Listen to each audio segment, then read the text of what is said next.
En el marco de las acciones de vinculación que la DIVAM y la Subdirección Nacional de Museos viene realizando hace ya bastante tiempo con organismos internacionales, con otros países, con nuestros pares en otros países del mundo, es que se inserta esta actividad hoy día con Dinamarca, que además, como ustedes estarán informados por la prensa, coincide con una visita oficial de los príncipes herederos de Dinamarca a Chile. Ellos ya llegaron, entiendo, el sábado o el domingo.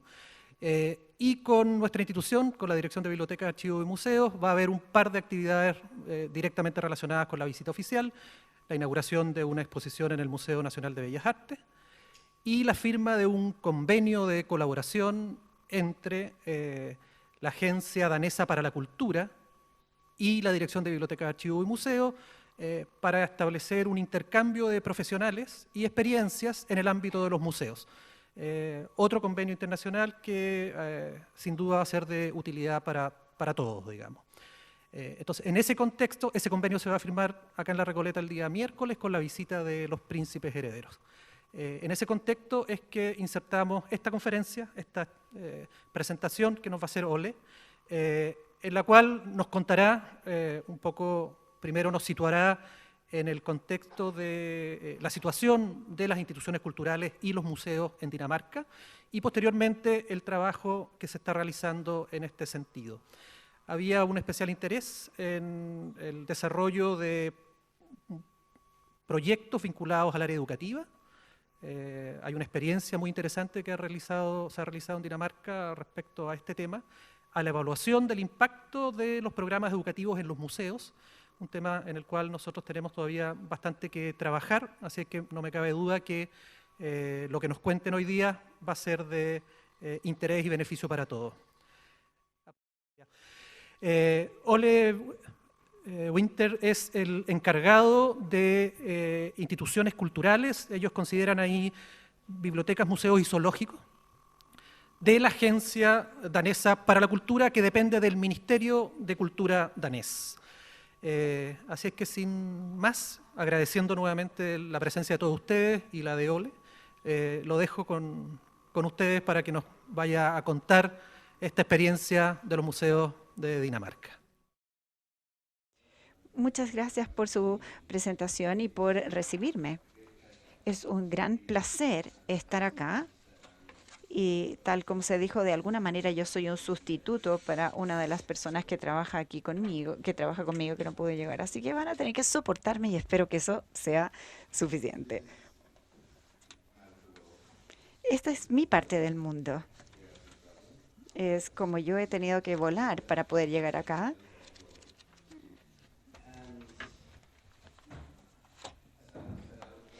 Y como dijo Alan, les voy a dar una idea de cómo nosotros trabajamos en los museos, cómo trabajamos con todo lo que es información, educación, cómo nos enfocamos en desarrollar todo esto, dado que pensamos que los museos tienen un rol muy importante en la sociedad. Y esto ayuda en crear una sociedad y tenemos herramientas que otra parte de la sociedad no tiene y es la razón por la cual creemos fuertemente en el rol educacional de los museos. Yo diría que el desafío del que me gustaría hablar no es solo danés. Pienso que hemos experimentado el cambio global cultural en los últimos años. Y esto es un cambio que nos conecta pero nos separa al mismo tiempo. Y creo que el mundo está cambiando mucho más rápido que antes y al mismo tiempo nunca hemos tenido tantas cosas en común. Y voy a tomar esto como ejemplo. Esto es lo que nos conecta en el mundo. Y esto alrededor del mundo hace que todos compartamos esto como un elemento de comunicación. Y otra cosa que también se comparte mucho es, creo que le dicen Psy con su Gangnam Style. Y acabo de leer en uno de los periódicos daneses que su video ha sido visto 1.000 millones de veces en YouTube. Es impresionante cómo él puede alcanzar a tanta gente en todo el mundo, no importando dónde uno está. Y aun cuando vivimos en distintas partes del mundo, nos podemos conectar y eso es en lo que nos debemos enfocar, lo que nos une, no lo que nos separa. Y por eso que me gusta tanto estar acá, porque tendremos una conexión mucho más fuerte con dos partes del mundo. Esta es Dinamarca. Y esto es lo que yo llamo un mapa como de sarampión, porque muestra todos estos puntos rojos con todos los museos. Ahora tenemos 107 museos. Es, tenemos muchos museos que son subsidiados por los estados o las municipalidades. Y estos son 107 museos por los cuales yo soy responsable y ellos deben trabajar dentro de una ley de museos, igual que acá en Chile. Deben hacer investigación, educar, registrar, rescatar, de la misma manera que ustedes hacen acá en Chile. Las cifras que tengo acá son los porcentajes de visitas que tienen y ustedes pueden ver que la mayor parte de las visitas van al Museo de Historia y de Cultura, no tanto van a las galerías de arte y por supuesto muy pocos al de Historia Natural. Yo voy a enviar mi presentación a Magdalena o a Alan más adelante para que ustedes la puedan poner en la página web y solo para que ustedes lo sepan por ahora, esto es lo que estoy mostrando. Pero aquí tenemos Dinamarca y ustedes ven que este es un país pequeño y se puede ver la capital al este. Eh, Ahí podíamos tener un acceso libre a Suecia y otros lugares y por eso tenemos ahí la capital. Si ustedes buscan Dinamarca en la Wikipedia, que es lo que hice antes de venir para poder aprender sobre Chile y Santiago en 2 minutos, y si se hace lo mismo sobre Dinamarca, bueno, yo estaba muy apurado el viernes en la mañana cuando supe que tenía que venir, ustedes sabrán que Dinamarca es uno de los países más felices del mundo. También es uno de los más pacíficos. Está junto a Nueva Zelanda en esa área. Y somos uno de los países más ricos, uno de los países más buenos para hacer negocios, dijo la revista Forbes. Y creo que la crisis financiera ha golpeado a Dinamarca mucho más duro que a Chile y el clima comercial no es tan bueno como debiera ser, pero seguimos siendo un país muy rico, tenemos un porcentaje impositivo muy importante y mucho se paga a través de los impuestos. No tenemos que pagar por todo lo que es educación, no hay que pagar por ir a un hospital o salud, se puede tener tratamiento especial en salud, es decir, y todo esto es porque se pagan impuestos muy altos. Y también de alguna manera somos una monocultura, un tipo de cultura. La mayor parte de las culturas es como una gran familia en donde prácticamente todos nos conocemos. Siendo menos gente que la que vive en Santiago, ustedes pueden imaginarse cómo todos nos conocemos en Dinamarca. Pero esto es Dinamarca y estos son todos los museos. Como ustedes pueden ver, estas líneas muestran las municipalidades y casi todas tienen un museo estatal del cual yo soy el responsable y tratamos de usarlo como un elemento de construcción de cultura, incluso al oeste, en donde no hay tanta gente porque ahí el clima es muy duro. Seguimos ahí incluso teniendo museos, aunque haya pocas visitas, porque es parte de ser un danés, el ser parte de la sociedad, el tener todas las mismas posibilidades que si se viviera en la capital. Y esa es una política tremendamente importante para nosotros, tener museos, teatros, bibliotecas y zoológicos por todos lugares. Y lo que hemos experimentado en Dinamarca son tendencias estructurales y como entiendo de parte de Magdalena y Alan, ustedes no tienen tantos museos, quizás hay algunos privados, pero no tantos que son estatales o subsidiados. Y tuvimos alrededor de 200 museos estatales y hemos estado trabajando con ellos para poder fusionarlos y ahora tenemos dos museos que son mucho más poderosos y más grandes a través de estas fusiones, pero al ser más poderosos tienen un nuevo rol en la sociedad y más adelante voy a hablar de ello. Ahora ellos son un importante participante cultural en esta área y hay un debate público sobre sostenibilidad, qué es lo que se está haciendo. Este es un dinero que se quería usar, por ejemplo, en hospitales, pero esto se está viendo en cuánta cultura podemos necesitar, cuánta necesitamos para saber que somos sostenibles desde el punto de vista cultural. También tenemos asociaciones en educación e investigación, porque hemos visto que aquellos alumnos que tienen dificultades en escuelas normales, hay otra manera de aprender que es haciéndolo a través de los museos. Y pensamos que estos son lugares de aprendizaje nuevos y esperamos que aquellos alumnos que no son tan avanzados puedan recibir algún tipo de beneficio. Hace un par de años atrás, los museos eran acerca de algo. Teníamos un museo marítimo, teníamos el Museo de Artes Decorativas, teníamos galerías de arte, pero ahora en Dinamarca los museos son para alguien y no para algo. Y creo que esto es algo tremendamente importante en términos de cambio. Aquí lo que uno quiere es educar a las personas, contar una historia para ayudar a la sociedad y es lo más importante y no decir tengo tantas piedras en mi fondo, tantas propiedades. No se tiene una voz en la sociedad y a la gente no le va a importar lo que usted haga y por lo tanto es importante que el museo sea para alguien y no para alguna cosa. Creo que también es importante recordar que nunca van a haber dos museos idénticos. Cada museo está ubicado de una manera específica en donde tiene un cierto público, un cierto grupo de usuarios y cada museo debe ver quién está viniendo a visitarlo y cómo se puede activar eso, cómo poder satisfacer a ese visitante cuando viene a mi museo. Y también creo que es importante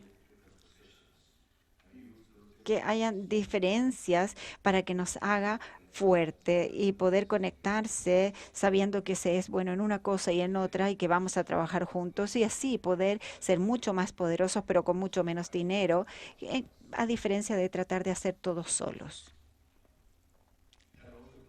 Y eso también nos lleva hacia un cambio de paradigma en la sociedad, que es un cambio mundial que está ocurriendo.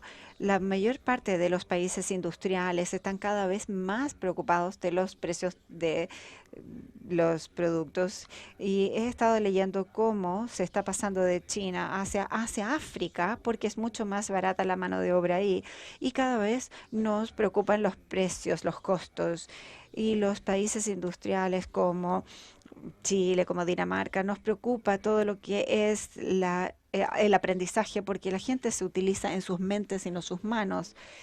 Y esto significa que se tiene que ofrecer una educación continua para que la gente sea feliz, en donde todos los días aprenden algo nuevo y así pueden trabajar en otro tipo de sociedad que está surgiendo. Y para los museos creo que el propósito es poder reforzar nuestro desarrollo profesional, poder enfocarnos en el rol educacional del museo en una sociedad que cambia rápidamente. Y ese cambio significa que los profesionales de museos debemos adaptarnos, debemos necesitar más capacidades profesionales, tenemos que lidiar con muchos elementos nuevos, no solo por la nueva tecnología, sino que, por ejemplo, en Europa es tan barato viajar que cuando la gente en Copenhague dice, ¿qué podemos hacer este fin de semana? ¿Vamos a otra ciudad en Dinamarca para ver una exhibición? No, vayamos a Roma, vayamos a Londres, vayamos a París. Y eso nos da una competencia tan diferente entre los museos, siendo un museo pequeño.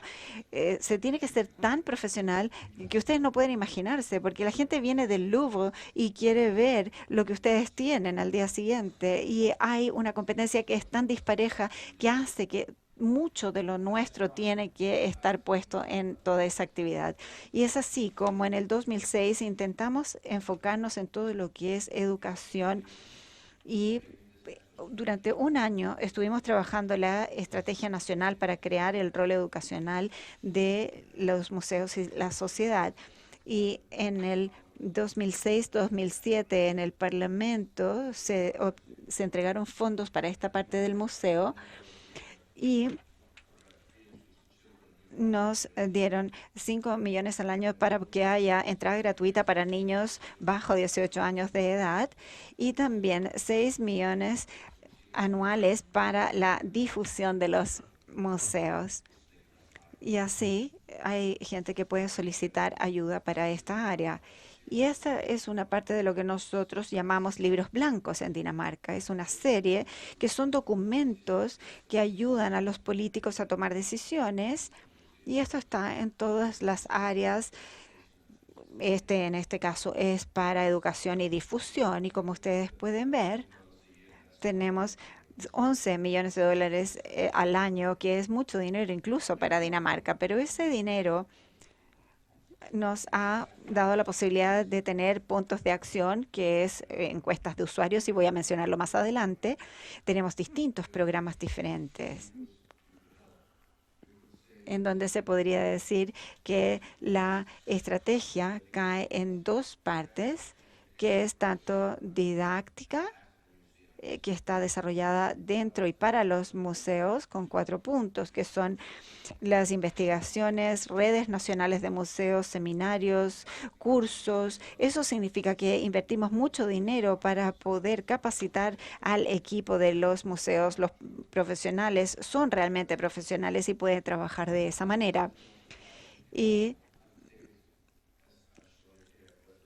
voy a mostrar primero la parte didáctica y después las encuestas. Nuestro país es el primer país que ha usado estos servicios en el museo y esto es obligatorio y nosotros queremos ser parte de todo esto. Luego vamos a ver que esto hay que hacerlo. Esto significa que tenemos estadísticas únicas acerca de lo que usa el museo y de lo que se desea hacer. Y esto ha sido además una medicina o una cura muy grande para los museos en Dinamarca, porque nosotros hemos llevado este proyecto ante ellos y han desarrollado muchas ideas respecto de cómo usar y tener nuevos grupos de usuarios dentro de los museos. Primero que todo, nosotros hemos hecho una encuesta nacional para descubrir dónde nos encontramos y cuál es nuestro punto de partida, así que realizamos esta encuesta. Entrevisté a muchos directores de museos y luego hicimos una encuesta digital y ver cuáles eran las fuerzas con las que contaban y cómo se apuntaba a la educación y los temas de educación dentro de los museos. Por lo tanto, nosotros tenemos muchas respuestas de estas encuestas, hacemos un informe y está solamente en inglés, pero se puede encontrar dentro de nuestra página web y es el potencial didáctico de los museos y las buenas prácticas y es un buen ejemplo de cómo se puede llevar esto a cabo. Ahora, el punto objetivo son los museos, obviamente, pero también para las instituciones de educación y también las personas que toman las decisiones, porque aun cuando nosotros tenemos 11 millones de dólares de presupuesto, necesitamos mucho más dinero porque es muy caro seguir desarrollando nuevos programas. Luego, uno de los ministros de Cultura también decidió nombrar a 10 museos especiales que son excelentes en el desarrollo de la difusión. Entonces ellos reciben un subsidio especial cada año y tienen una tarea adicional, es decir, tienen que ser los grupos que van a desarrollar estas funciones de diseminación o difusión. Hay dos grandes museos que están dentro de ellos y encontramos que en las pequeñas sociedades, los museos, su voz es mucho más fuerte que los museos de Copenhague, por ejemplo, porque en las comunidades pequeñas, en la costa occidental, es allí donde las personas se congregan. Ustedes van a tener, por ejemplo, una reunión como esta va a ser en el museo, porque entonces los museos tienen una función completamente distinta en las sociedades pequeñas respecto de las más grandes. Nosotros hemos calculado este fin de semana que tenemos unos 350 proyectos en curso actualmente. Algunos de ellos tienen, por ejemplo, programas de doctorado y algunos también se basan en un museo o en algunos pocos museos, porque una de las cosas que es obligatoria para los museos cuando postulan tienen que trabajar conjuntamente. Por lo tanto, ningún museo tiene que hacerlo por su cuenta propia, tiene que haber por lo menos dos que trabajen conjuntamente. Y si trabajan juntos, una universidad o una parte educativa va a recibir más dinero. Si trabajan a nivel internacional, incluso van a recabar más fondos. Por lo tanto, tratamos de engatusarlo, diciéndoles si ustedes hacen tal o cual cosa, van a recibir más dinero. Y tenemos 4 o 5 museos que se están juntando y es muy bien en la forma en que ellos se están respaldando. También debo decir que esto es muy difícil de hacer porque la gente realmente no sabe cómo afiatarse para hacer un proyecto en específico y ahora sabemos, nos conocemos unos a otros y sabemos cuándo una persona va a ser molesta y lo que una persona puede hacer o no. Tenemos que conocernos muy bien en esta panorámica y esto hace que la sociedad museológica sea más fuerte de lo que hemos conocido anteriormente. También hemos tratado que necesitamos tener una educación para la red nacional de museos. Y nosotros vemos que la cooperación entre el sistema educativo y los museos no era muy fuerte.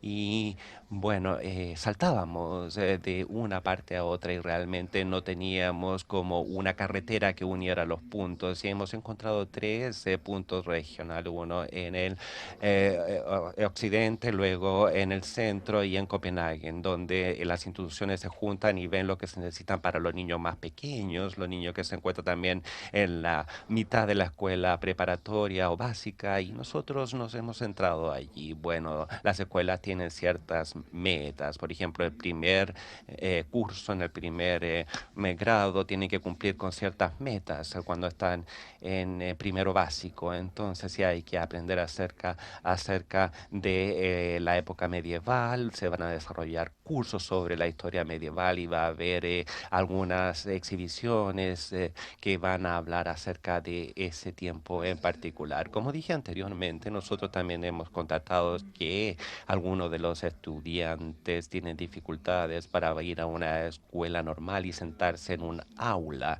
y aprenden mucho más cuando van a un museo, cuando reciben la lección en otro ambiente. Y tenemos algunos proyectos donde nosotros podemos ver que pueden tener mejores notas después de recibir los contenidos en un museo porque están sentados en otra disposición y tenemos esta evidencia que se puede mejorar, que es en realidad bastante mejor para los alumnos cuando van al museo. Sí, hemos establecido además algunas asociaciones, una que está centrada en los niños más pequeñitos, donde tenemos 50 escuelas y 50 museos y hacen una asociación de uno a uno y tienen que desarrollar programas para cada uno. Entonces algunos de los docentes tienen que ir al museo para trabajar con los educadores de allí y al mismo tiempo la personal del museo tiene que ir al colegio para trabajar como docentes comunes y esa es la relación unívoca, es una forma muy fuerte de hacerlo porque están relacionados, dependen unos de otros y tienen que estar allí el próximo lunes para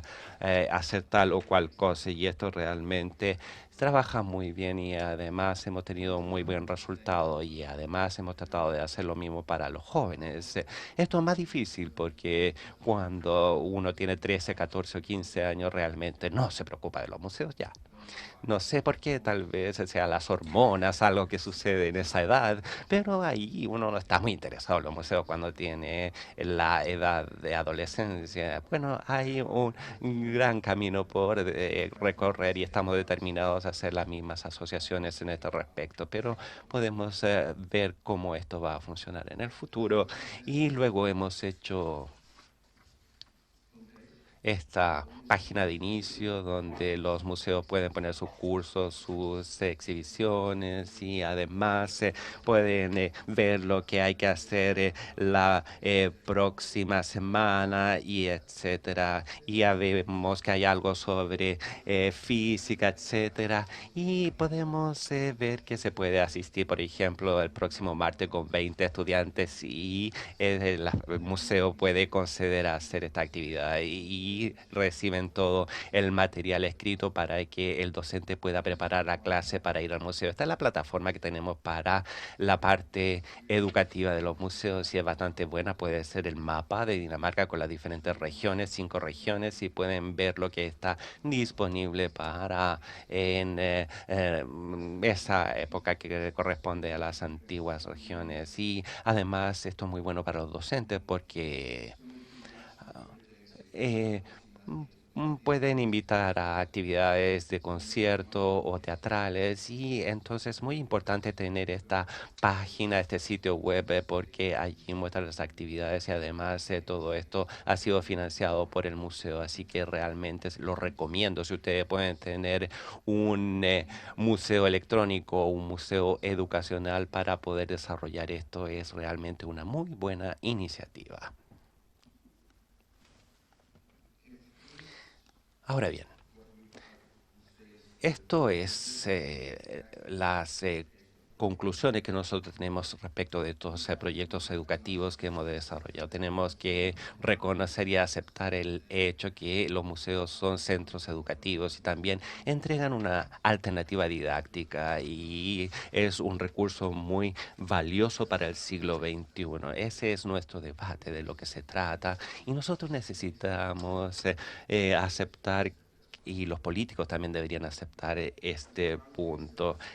Ahora, lo que sucede también es que a menudo esto es interdisciplinario. Por ejemplo, si van, por ejemplo, al Museo de Artes Decorativas, también aprenden algo acerca de los procesos de diseño, también matemática, cómo se hace para hacer los crucifijos y cuántas amalgamas se necesitan para hacer el bronce, etcétera. Uno aprende muchas cosas que van consolidando a los estudiantes, porque como todos sabemos, cuando nosotros trabajamos tenemos que siempre tomar cuenta todas estas minucias para que se puedan utilizar durante el día. Es muy importante también que se centren en el programa educacional y que además exista una responsabilidad científica y de investigación, porque nosotros somos los expertos en el legado cultural, en la difusión y tenemos que estar muy orgullosos de este punto, porque nosotros somos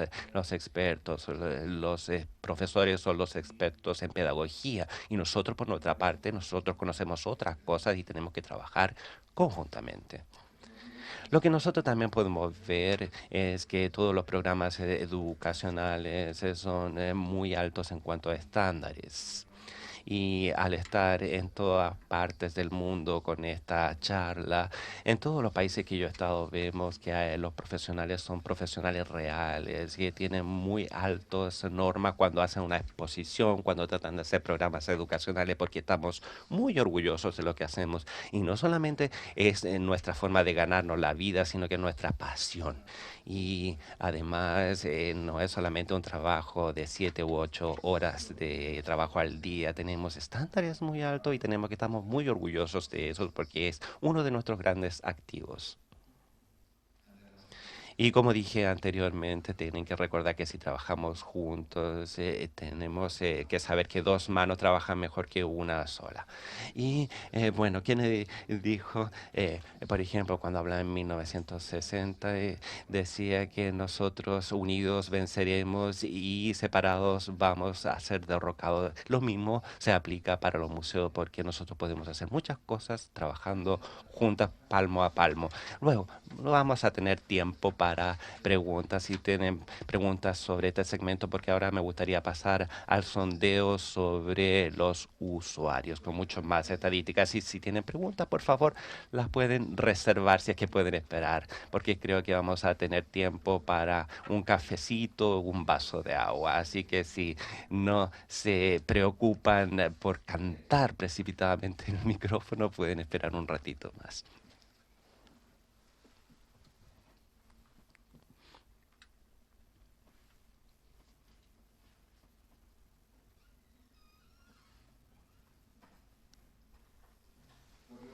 Lo que nosotros también hemos constatado es que a mediados de los años 2000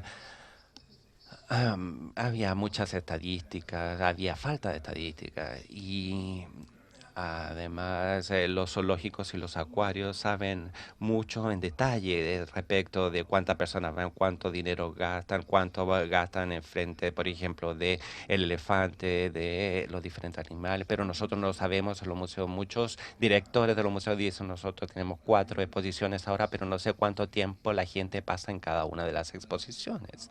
Entonces es importante saber si funciona o no y si le gusta a la gente o no.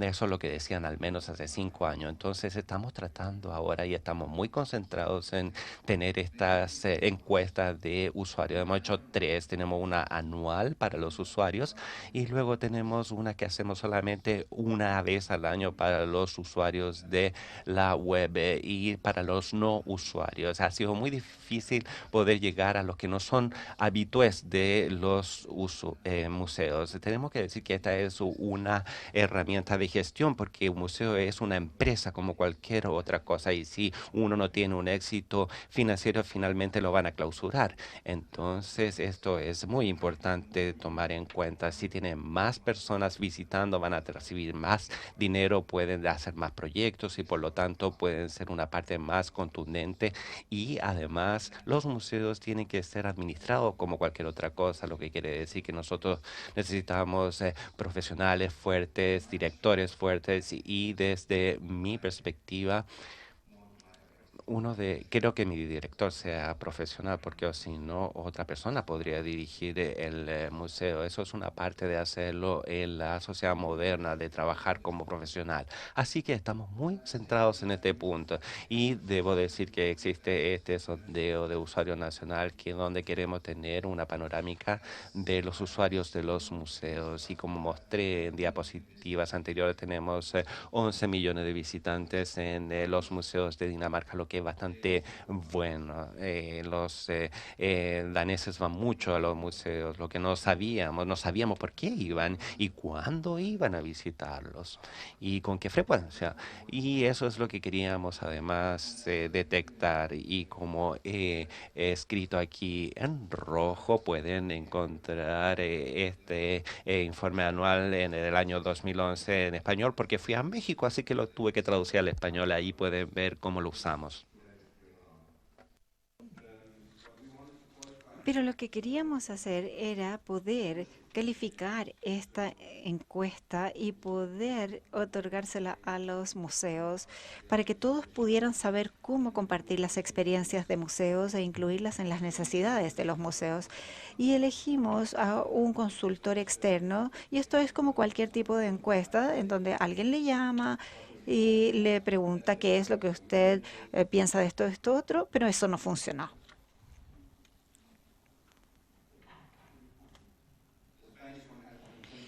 No se ha impreso aún el español, pero esta es la versión que tenemos. Cuando uno va al museo, cada 8 o 10 visitantes va a recibir esto y se le pide, por favor, si puede completar esto. Muchos museos dicen, bueno, pero tenemos tantas cosas antiguas que a veces les regalan, por ejemplo, una taza de café y un libro antiguo y le piden que hagan esto. Pero si usted no tiene tiempo porque está con su familia o está haciendo otras cosas, bueno, puede ir a casa, lo puede escanear y simplemente hacerlo de manera virtual también. Y entregamos aproximadamente 70.000 de estos al año. Esta es una estadística tremendamente poderosa que podemos conseguir. ¿Y qué es lo que descubrimos? Es esto, que el usuario más habitual de un museo es mujer, tiene 52, 53 años de edad, es una enfermera, es una profesora. Muchas veces trae a su marido. Ella trae a sus nietos y es la que inicia las visitas a los museos. Muy raras veces las personas jóvenes vienen a los museos y 30% de los usuarios de museos tienen algún tipo de antecedente académico. Diciendo esto es que ustedes deben decir que aproximadamente el 5% de los daneses tienen un título universitario. Significa que la gente que está educada vuelve y vuelve y vuelve. adultos, los que tienen estudios técnicos profesionales, carpinteros, ellos no van a los museos. Esta es una comunidad muy pequeña en donde todos nos golpeamos la espalda y decimos, nos va tan bien, y empezamos a difundirlo entre nosotros y educarnos entre nosotros. Pero esto es lo que nosotros pensamos. Pensamos que esta era la visión, pero nunca lo habíamos visto tan fuertemente, que eran mujeres y que eran tan altamente educadas. Y también descubrimos que las visitas a los museos eran eventos sociales. ¿Cuántos de ustedes han ido ahora a un museo cuando tienen estas cosas que les habla en su oreja? ¿Lo han intentado usted va a un museo y les entrega algo, y eso significa que usted no puede, son fonos, y eso significa que usted no puede hablar uno con otro, pero la gente quiere compartir y nosotros los estamos aislando, y esto es bastante contraproductivo. Pero también encontramos que los usuarios quieren ser participantes activos. Y eso es debido a Internet, a Facebook, a lo que sea, Twitter o cualquier otro.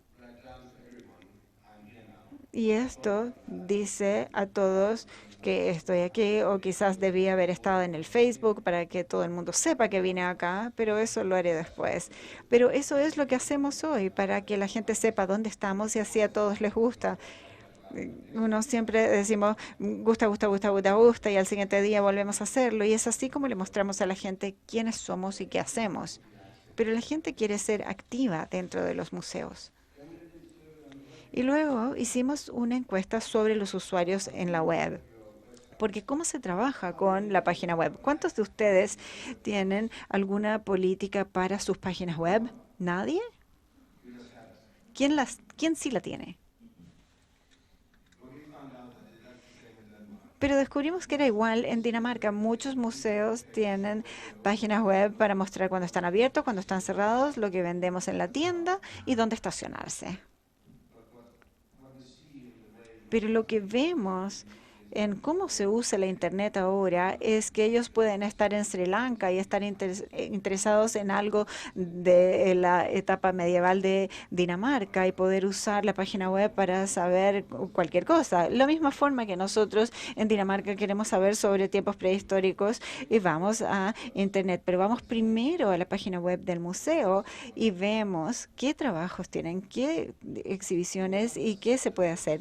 MoMA, el Museo de Arte Moderno en Nueva York, ellos son muy poderosos en el uso de la página web, y hablé con el director hace muy poco tiempo atrás y él me dio este ejemplo en donde se tiene un elemento muy importante del periodo prehistórico, y 70,000 personas han ido a la página web para ver este elemento. Y encontramos a una mujer que era de Gales, que tenía una página web sobre este elemento. Teníamos a miles de personas que estaban siguiendo a esta persona que estaba haciendo un seguimiento a este elemento con 70,000 usuarios. Era tan aburrido lo que estaba escrito que esto no decía absolutamente nada. Ella desarrolló la página de la historia, cómo esto se creaba, qué tenía que ver con los elementos de las pirámides, etcétera. Y si queremos usar la página web, debemos estar ahí, debemos ser activos y debemos saber y conocer esto, que esto es una parte de los usuarios, y tenemos a los usuarios físicos por otro lado. Algunos sí van a la página web para saber cuándo pueden ir al museo, pero tanta gente dice, no puedo ir a Chile en este momento, así que lo que debo hacer es satisfacerme solo con una página web. Y de alguna manera nosotros les debemos una adecuada información, y hay tantos directores de museos que no se enfocan en ello, que no establecen prioridades, porque dicen, ahí no hay dinero. Y lo que yo digo como respuesta es, sí, eventualmente va a obtener dinero, porque la gente, si tiene interés, la próxima vez va a decir, tengo que ir a ese museo porque su página web es fantástica, y el museo deberá ser fantástico también. pero los museos daneses no son muy poderosos en esta área y dicen, esto no nos retorna dinero, así que ¿por qué lo debemos hacer? Y eso es lo que hacemos. Cuando ustedes viajan, ¿no empiezan a revisar la página web para ver qué es lo que van a hacer cuando viajan? Si ven una que es aburrida, que fue actualizada el 2009, bueno, no van a querer ir a ese lugar. Así que sí, recuerden la página web. Y esta es la recomendación de la que estaba recién hablando. Esta dama a la derecha es una mujer joven ficticia que desarrollamos hace unos años atrás cuando tuvimos un festival danés que se llamaba Los Días Dorados, la época dorada. Y ella era una mujer del siglo XVIII. De algunos de los materiales de los museos la creamos y ella entraba en el blog y decía cómo se peinaba, se hacía los peinados, cuántas veces se tenía que cambiar de ropa. Es decir, también usaban estos corsés, cómo ella no podía respirar cuando la amarraban el corsé y estaba muy apretado. Y ella realmente le gustaba mucho coquetear con todos sus suscriptores masculinos. Así que recuerden que hay que coquetear, hay que ser filosófico. Y recuerden entrar a Facebook cuando ustedes trabajen en su página web, porque esto funciona bien. Creo que ella tenía 250,000 seguidores. Y esto estaba en todos los periódicos. ¿Quién es ella? ¿Es ella real o qué es esto? Y es también una mujer joven muy bella. Y esto realmente era muy estético. La vimos también con parte de su ropa interior, cómo se cambiaba de ropa. Realmente era muy educativo, pero este fue un proyecto muy bueno en general. Cuando hicimos la encuesta de usuario, como dije antes, descubrimos que la gente joven no viene a los museos. Y durante un tiempo luchamos para poder hacer una encuesta a no usuarios. El ser un no usuario significa que no sabemos nada de ellos. Y decidimos crear una encuesta sobre por qué la gente joven no utiliza los museos. Y es muy simple. Lo encuentran aburrido y no saben qué hacer dentro del museo. Ellos dicen, solo hay gente vieja y tengo que estar callado. ¿Tengo que ir con las manos en mi espalda y caminar así? ¿Por qué no me puedo sentar y conversar con mis amigos? ¿Por qué no hay un sillón donde me pueda sentar y poder entrar a una página web y contarle a todo el mundo que estoy aquí? No, hay que caminar y comportarse bien. Desde ese punto de inicio, a Alan y Magdalena les he dado 2 copias de las recomendaciones que ustedes ya tienen. Y les voy a enviar las páginas web también para que puedan verlas. Las tenemos también en español, en cómo involucramos a la gente joven para que vaya a los museos. Y lo que descubrimos es que los museos deben trabajar en 3 niveles. Al nivel institucional, en donde el museo debe saber cómo utilizar la creación estratégica de recursos y con elementos especializados relacionados con gente joven, porque quieren cosas tan diferentes a la de los adultos. Hay que pensar como gente joven y poder actuar de alguna manera como la gente joven. También sabemos que hay que poder desafiar estos prejuicios o preconceptos institucionales. Hay que poder atraer a la gente joven sabiendo que una galería de arte era tan aburrida, lo hice cuando fui en 6º grado y no quiero volver. Hay que tratar de recrearse como institución y hay que tratar de establecer asociaciones poderosas, aun cuando nosotros no nos podemos comparar con muchos de los museos, como por ejemplo el Museo Victorian Albert de Londres. Ellos hicieron un club de los viernes en donde invitaban 100 personas a ir a una discoteca. Y eso fue lo más atractivo para hacer en Londres. Si que uno estaba en la lista VIP, era mejor que ser parte de la lista de Paris Hilton. Y eso para mí, eso fue lo más interesante, en donde ahí hay la mayor el mayor fondo de cerámicas y otros, y habían sillas, y de repente se tenía una fiesta en ese lugar. Y la gente decía, yo fui ahí y vayamos a ver de qué se trata la exhibición, qué es lo que ellos tienen, el poder intentar hacer ver qué es lo que hay. Finalmente son solo elementos que se pueden sacar, obviamente, antes de que la gente empiece a bailar, etcétera, pero va a haber interés después. Y los museos también tienen que trabajar a nivel ciudadano. Deben aceptar que se genera nuevo conocimiento que tiene que ser relevante y que se debe relacionar a la vida diaria de todos. Y esto debe ser lo que dijimos antes acerca de alguien y no de algo.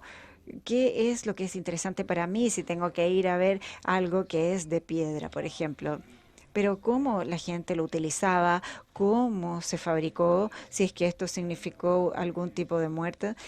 Por ejemplo, a la gente en Dinamarca le gustan mucho los esqueletos, cómo esta persona murió. Mientras más sanguinario se hace, mejor es. Pero hay que estimular la curiosidad de la gente joven antes que la pierdan. Y recuerden cuando ustedes tenían 13, cuán curiosos eran. Encontrar los valores verdaderos es de esta manera o de otra. Debo escuchar tal música o tal otra. Utilicen esa curiosidad y la imaginación para poder promover una introspección, un pensamiento personal y poder saber cuáles son estas personas. Y luego, a nivel de la sociedad, nuevamente, como dije anteriormente, y ya lo he mencionado varias veces incluso, los museos deben estar de acuerdo o deben conocer las distintas posibilidades de la sociedad, y hay lugares en donde podemos crear una reunión significativa entre distintos grupos que se tiene que ser una especie de neutral al ir a un museo, porque no pertenece a nadie en particular, pero si uno va en distintos grupos se puede interactuar, se puede desarrollar algo.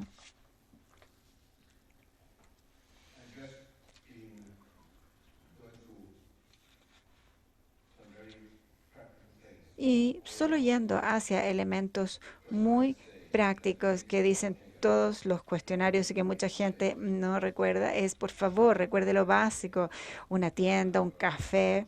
Y olvidé anotar también baños, tienen que ser agradables, tienen que ser parte de toda esta área. Si es que es una galería de arte contemporánea, hay que tener libros de arte contemporáneo en la tienda. Hay que tener un café muy agradable, con todo lo que es muy agradable para tomar. Todas las tacitas deben ser muy bonitas y un buen queque, etcétera. Y todos los museos lo olvidan eso. Pero tiene que estar todo en un piso idealmente. Hay que tener buena señalética, cómo entrar, cómo salir, si es que no me quiero quedar más tiempo. Y hay que recordar toda la información práctica. También hay que comprometerse de alguna manera y hay que enfocarse en los potenciales. Hay que darle el espacio a las personas para poder recrear, co-crear, co-aprender. Los museos en Dinamarca que han trabajado con esto, con todo este elemento, tienen muchas más visitas en este momento de la que tenían anteriormente. Es muy simple. Es simple y estúpido, como se dice en Estados Unidos. Y a veces lo tenemos tan cerca, pero no lo podemos ver porque es simplemente así. Bueno, no fui tantos años a la universidad para hacer eso, para hacer café, etcétera, pero es algo muy simple que a veces hay que considerar para que la gente se sienta más feliz acerca de lo que hace. Entonces, si ustedes toman estas partes y ven cómo trabajar con la diseminación o la difusión y la educación y tomar en cuenta todos estos elementos, ustedes pueden desarrollar algo. Decir, quiero que los niños de 15 a 18 años sean atraídos al museo. Y es así como pueden usar la parte educativa y usar las encuestas y fusionar ambos para así contar finalmente con una muestra adecuada para ellos. Y si no funciona, funciona, hay que hacer otra cosa, pero debemos desarrollar siempre estas exposiciones que sean específicas también. Debemos estar conscientes que las personas tienen diferentes estilos didácticos o de aprendizaje. Y, por ejemplo, hemos trabajado con estos 6 tipos de aprendizaje y estoy seguro que ustedes pueden encontrarse o identificarse en cada uno de ellos. Nosotros tenemos, por ejemplo, la persona que aparece en la parte superior izquierda y dice, la persona va ahí para recargar sus baterías, quiere encontrar un ambiente apacible y ese es el principal centro. Luego tenemos el profesional o la persona dada a los pasatiempos, es decir, va por un interés profesional, está muy interesado en una temática y es muy crítico acerca de cómo se ha hecho la muestra y también de la parte académica porque es un profesional en sí este visitante. Luego tenemos a la persona que dice, esta persona es él, no es la señora que aparece allí, es alguien que fue arrastrado, ¿no es cierto? Es porque alguien lo arrastró para ella. Y bueno, uno dice, yo fui porque mi señora me llevó. Entonces allí aprendí mucho. Y luego tenemos al buscador experimentado, avesado, el que dice, yo quiero experimentar este museo. Y no tengo que ver todo el museo, solamente quiero ver tal o cual segmento. Y quieren tener una profundidad en cuanto a lo que van a visitar, porque no pretenden visitar todo, pero tenemos que estar conscientes que hay algunas personas que solamente quieren ver algunos elementos. Luego está el facilitador. Temo decir que es la persona como yo, el orientador, ¿no es cierto? Diciendo esto, hay, y asume este trabajo como una de las personas del museo. Y realmente están muy molestos cuando ven que hay algo que no funciona en el museo. Luego está el explorador que viene, que es curioso, que es una persona interesada, tiene amplia mirada, es amplio de criterio y bueno, en muchos museos estos son los mejores. Por ejemplo, aquí hemos hablado ya de este punto que es oro macizo. No sabemos para qué sirve, pero sabemos que es muy interesante. Y este es un grupo muy importante también para muchos museólogos porque estos son visitantes muy importantes, pero no existen muchos de esta categoría. La mayor parte de ellos son los que son arrastrados por otra persona. Así que nosotros debemos que dirigir nuestra difusión y la educación para ese grupo en particular. Entonces, estas son las cosas que hay que tener presentes en la mente cuando se desarrolla un museo y tratar de hacer, además de él, una institución profesional. Aquí vemos 7 recomendaciones que nosotros hemos constatado desde el año 2006 a la fecha y que hemos recomendado para todos los museos daneses y ahora para otro museo como los de ustedes. Y pensamos que esto podría funcionar. Vemos si queremos cambiar el museo y pase a ser una institución educacional donde la persona quiera ir, como cuando quiere ir al zoológico. Todos los zoológicos y los acuarios tienen mucho arrastre porque son en vivo y muchas cosas suceden allí. Y nosotros tenemos que hacer lo mismo, es decir, que en el museo las personas vengan a aprender y a educarse. Si nosotros podemos aprender de cómo se juntan con sus usuarios, vamos a poder avanzar bastante y vamos a tener visitantes que van a ser mucho más felices respecto de lo que tenemos hoy. Y nosotros podemos resumir también cómo los museos se han desarrollado en el siglo XXI, desde lo que era la perspectiva del qué hacia el por qué. Y esto muestra también algunas de las cosas que hay que hacer. Ustedes pueden ver que los museos ya no son tan internacionales, sino que también son locales, no es estático, sino que el museo está constituido por todas las voces que van allá y que se relacionan en Twitter, en Facebook, etcétera. Por ejemplo, la persona dice, me gusta esto, me gusta esta muestra o estas momias y etcétera. Entonces nosotros empezamos a tener un debate en Internet. Entonces el museo toma una vida y va afiatando su presencia en las redes. Y además es pluralista, es decir, es la voz de todas las personas que se expresan allí y no solamente se escucha la voz de los profesionales allí.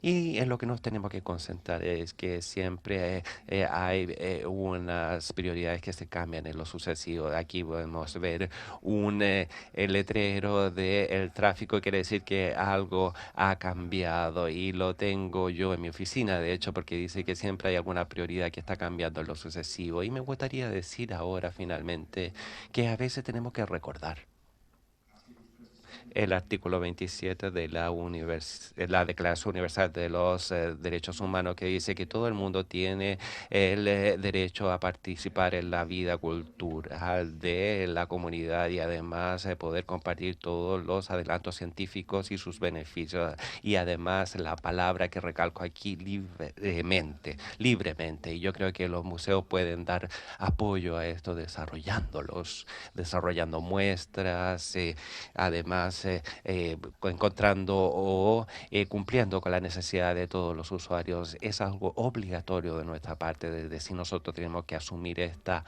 tarea de educar a los jóvenes, usar el presente y el pasado para mostrarles cómo podría venir el futuro. Y entonces es un trabajo muy grande el que tenemos sobre nuestros hombros. Tenemos que concentrarnos y usar nuestros músculos y nuestra mente para ayudar a desarrollar la sociedad, haciendo que los museos estén presentes y a que sean deseados por la sociedad. Y yo pienso que esto es mi presentación y muchas gracias por su paciencia. Y ha sido muy agradable estar acá. Gracias.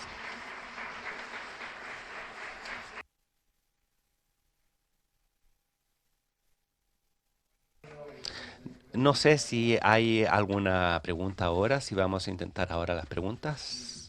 Por favor, siéntense en la libertad de hacer preguntas. Para la pregunta, por favor, en micrófono, aun cuando se expresen en inglés para poder traducirlas. Y espero que alguien me las traduzca bien. No sé si tienen ya alguna pregunta. Por favor, si espera el micrófono.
La pregunta es, ¿ustedes están desarrollando algún trabajo que de algún modo coordine lo que está pasando al interior del aula en relación a lo que a los contenidos que van a ser entregados al interior del museo? ¿Están siendo capacitados ahora se llama mediadores, antes eran guías, mediadores están siendo capacitados en ello?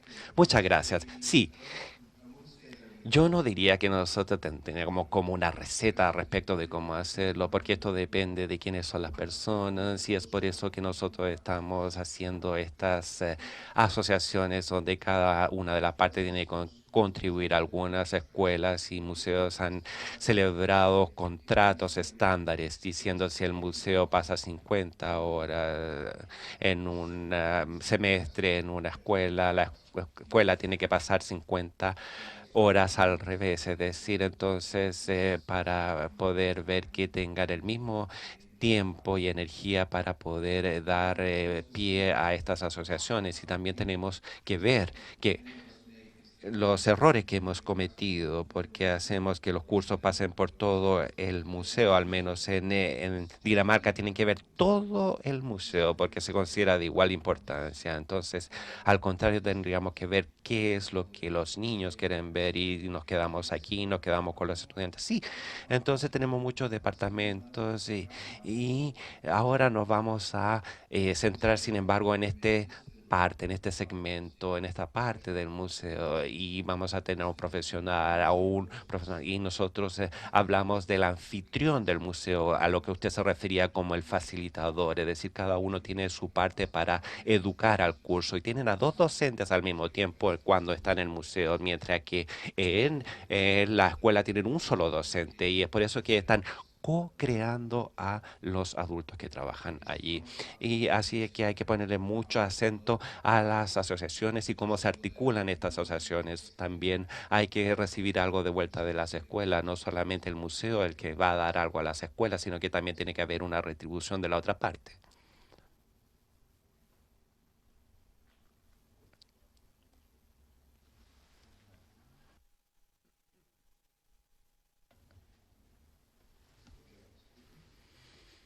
Acá hay otra pregunta, parece.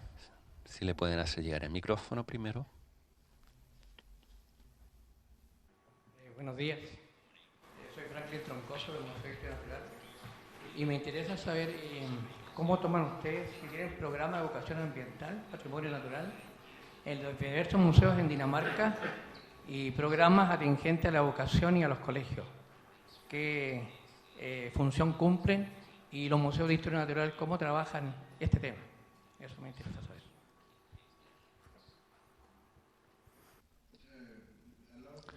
Muchos de los museos están trabajando, por ejemplo, con la crisis del calentamiento global, y dependiendo del ámbito en que funcione el museo en sus tareas cotidianas, tratan de hacer los cambios ambientales parte de sus actividades. Por ejemplo, lo que va a pasar cuando el agua, por ejemplo, Dinamarca es un país muy plano, no tenemos grandes montañas. ¿Qué pasaría, por ejemplo, si suben 2 metros el nivel del mar? ¿Qué va a suceder?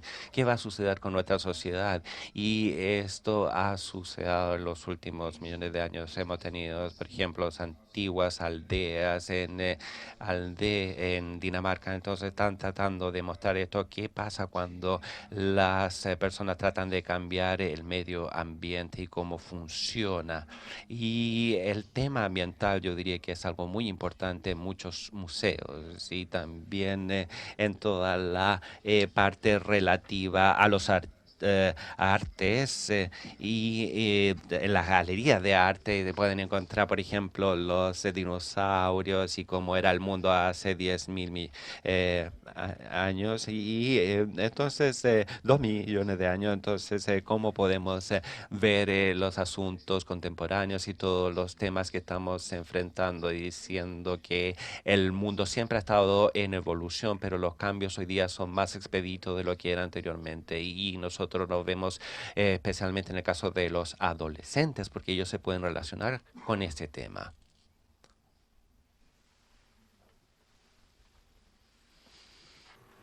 Hola, me interesa saber por qué muchas veces el departamento educativo o las relaciones con el público están separados de los otros departamentos del museo.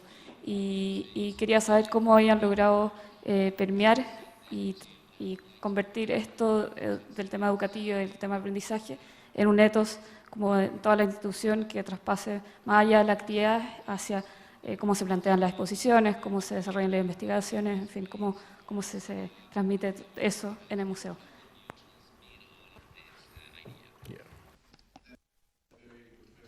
Esa es una muy buena pregunta y lamento no haber llegado a ello antes porque es algo principal en lo que nos estamos enfocando.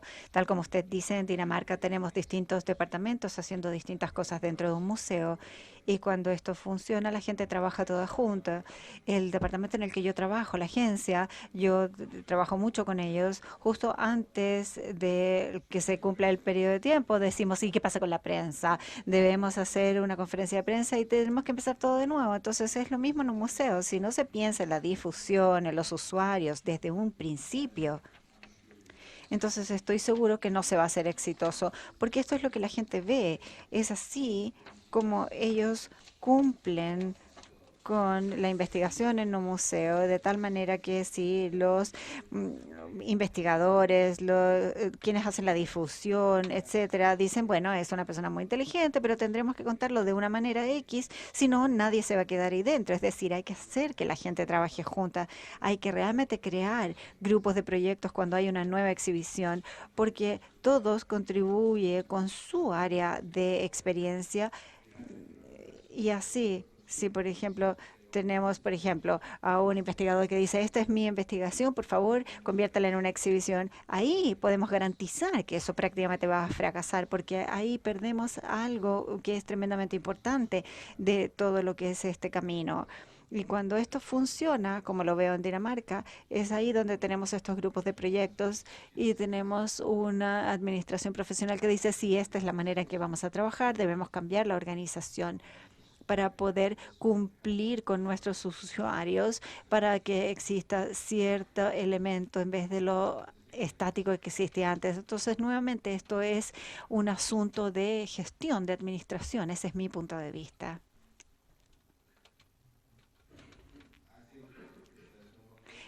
Si no hay más preguntas, creo que deberíamos salir a tomar aire fresco, porque después de estar mucho tiempo parado aquí hablando y hablando y hablando, les agradezco mucho por su atención.